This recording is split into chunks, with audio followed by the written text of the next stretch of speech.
हर हर महादेव। जय श्री महाकाल। आज मैं आपको छठा अध्याय सुनाने जा रही हूँ, जिसमें ब्रह्मा विष्णु का आपस में लड़ना, शंकर जी का ज्योति पुंज प्रकट होकर दोनों को समझाना। हर हर महादेव। जय श्री महाकाल।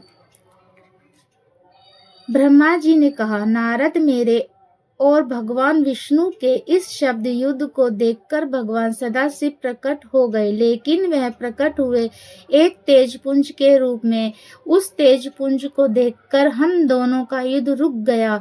भगवान विष्णु भयभीत होकर कहने लगे, ब्राह्मण, यह तेज कहाँ से प्रकट हुआ है? जो इस बात का पता लगा सके वही सबका स्वामी है। मुझे तो यही आदि अंत से रहित मालूम होता है, अतः हम दोनों इसका पता लगाते हैं। तुम ऊपर के लोकों की खोज करो, मैं नीचे के लोकों में जाता हूँ। भगवान विष्णु की ऐसी बातें सुनकर अहंकार से भरकर उनके कहने के अनुसार पता लगाने के लिए चल पड़ा। लेकिन यह एक मानी हुई बात है कि जो काम अहंकार के साथ किया जाता है यह कभी पूरा नहीं होता है, अपितु सुख तथा शांति को भी नष्ट कर देता है। रावण और वाणासुर इत्यादि अहंकार के कारण ही तो नष्ट हुए हैं। बस अहंकार त्यागे बिना कोई भी काम पूरा नहीं होता है। भगवान विष्णु भी श्वेत शुक्र का रूप धारण करके पाताल लोक की ओर गए। उसी दिन से संसार में सफेद शुक्र प्रसिद्ध हुए। मेरे और भगवान विष्णु के इस चरित्र का जो मनुष्य प्रातः काल ध्यान करता है वह इस लोक में बड़े सुख और ऐश्वर्य को प्राप्त करता है।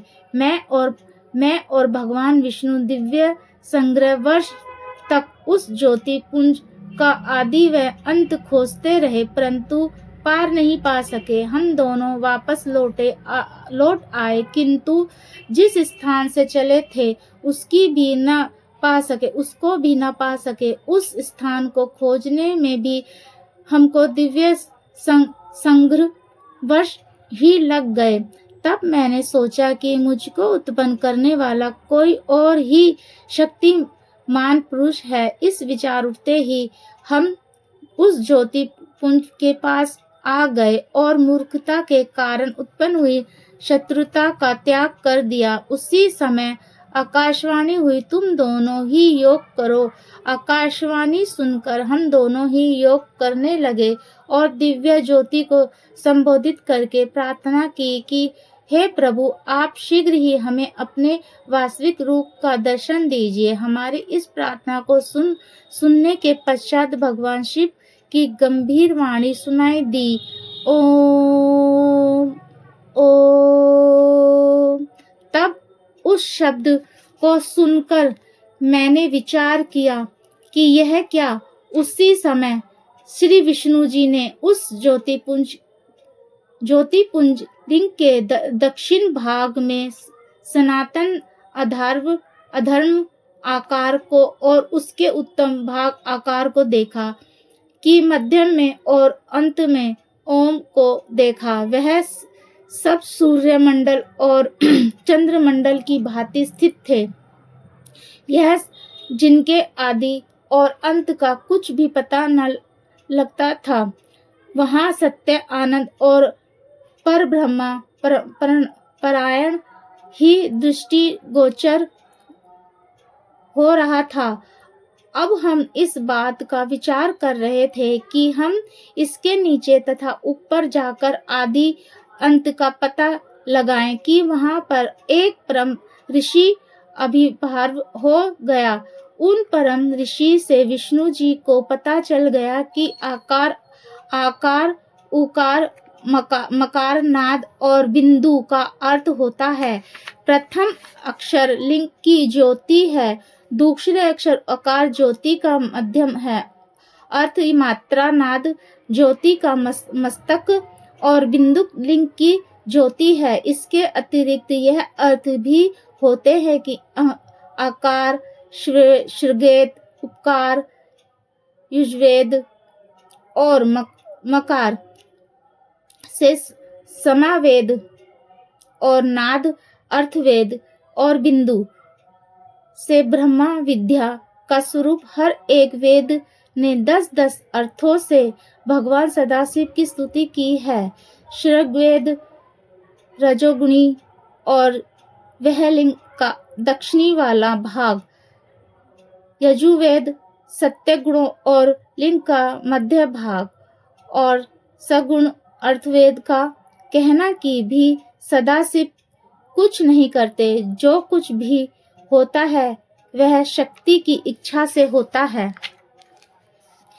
शंकरवेद की उपमा उमा, जागृत युजवेद की सुमन और सामवेद की सुष्पलवों से दी जाती है। अर्थवेद की पूरी अवस्था मानी जाती है। इसके जानने के पश्चात जप करने से भी मोक्ष की प्राप्ति होती है, इसीलिए इस जप तप तारक कहा जाता है। यह मोक्ष